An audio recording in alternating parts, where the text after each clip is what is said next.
Habit of rich people. Intelligence, talent and charm are great, but more often than not these aren't what separate the wealthiest among us from the poorest.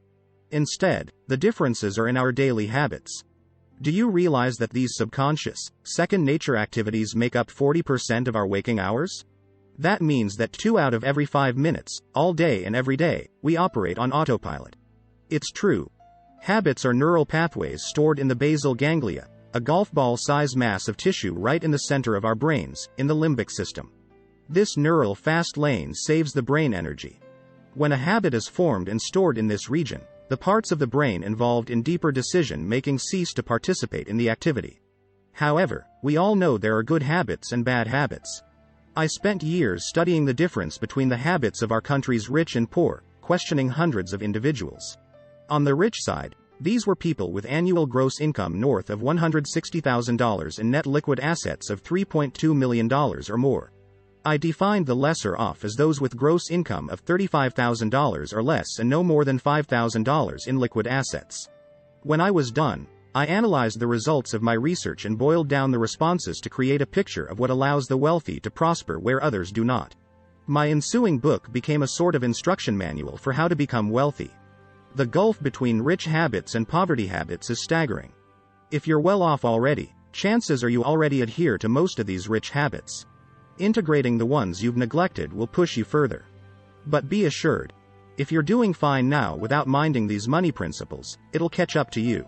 Some of the differences between rich and poor are obvious, while others are a little more surprising.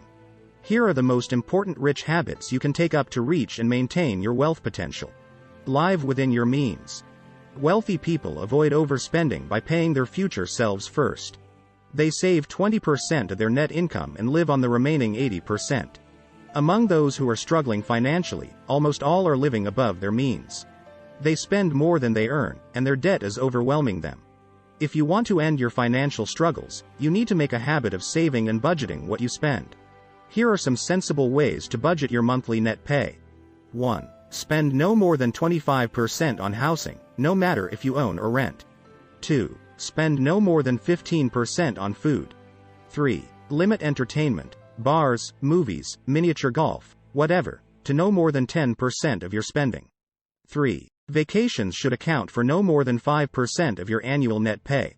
4. Spend no more than 5% on auto loans and never lease. 4. 94% of the wealthy buy instead of leasing.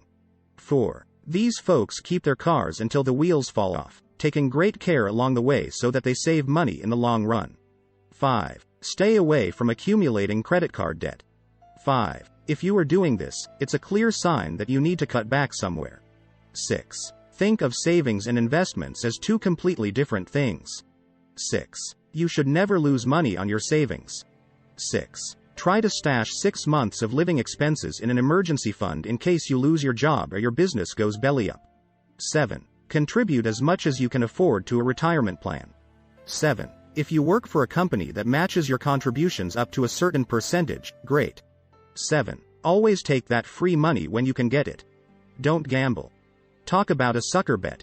Every week, 77% of those who struggle financially play the lottery. Hardly anyone who is wealthy plays the numbers. Wealthy people do not rely on random good luck for their wealth. They create their own good luck. If you still want to bet after knowing the risk, use money from your entertainment budget. Read every day. Reading information that will increase your knowledge about your business or career will make you more valuable to colleagues, customers or clients. Among wealthy people, 88% read 30 minutes or more every day. Just as important, they make good use of their reading time. 1. 63% listen to audiobooks during their commute. 2. 79% read educational career-related material. 3. 55% read for personal development. 4. 58% read biographies of successful people. 5. 94% read current events. 6. 51% read about history. 7. 11%, only 11%, read purely for entertainment purposes. The reason successful people read is to improve themselves. This separates them from the competition. By increasing their knowledge, they are able to see more opportunities, which translate into more money. Comparatively speaking, Only 1 in 50 of those struggling financially engages in this daily self-improvement reading, and as a result the poor don't grow professionally and are among the first to be fired or downsized. Forget the TV and spend less time surfing the internet. How much of your valuable time do you lose parked in front of a screen? 2/3 of wealthy people watch less than an hour of TV a day, and almost that many, 63%, spend less than an hour a day on the internet unless it is job-related. Instead, these successful people use their free time engaged in personal development, networking, volunteering, working side jobs or side businesses, or pursuing some goal that will lead to rewards down the road. But 77% of those struggling financially spend an hour or more a day watching TV, and 74% spend an hour or more a day using the internet recreationally. Control your emotions. Not every thought needs to come out of your mouth. Not every emotion needs to be expressed.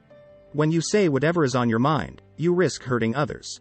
Loose lips are a habit for 69% of those who struggle financially.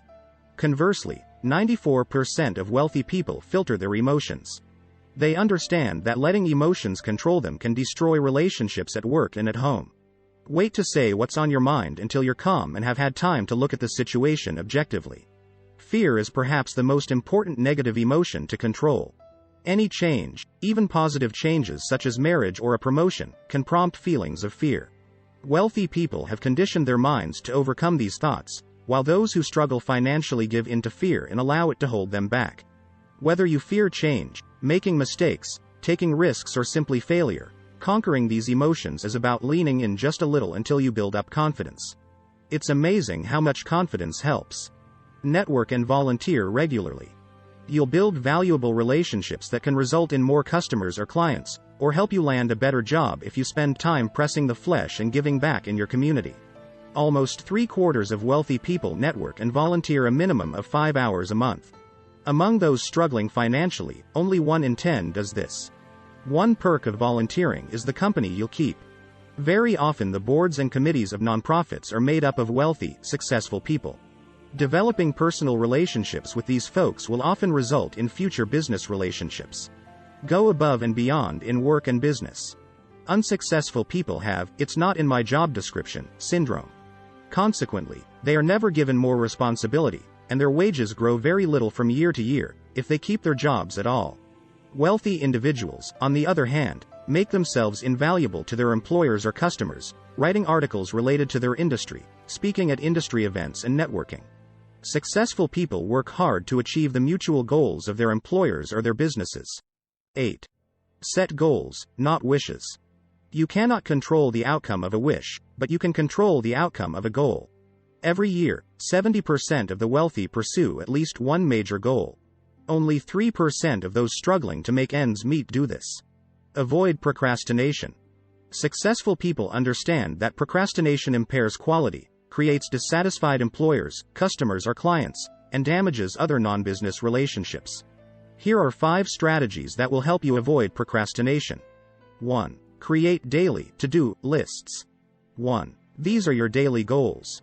1. You want to complete 70% or more of your to-do items every day. 2. Have a daily 5. 2. These activities represent the crucial things that will help you get closer to realizing some major purpose or goal. 3. Set and communicate artificial deadlines. 3. There's nothing wrong with finishing early.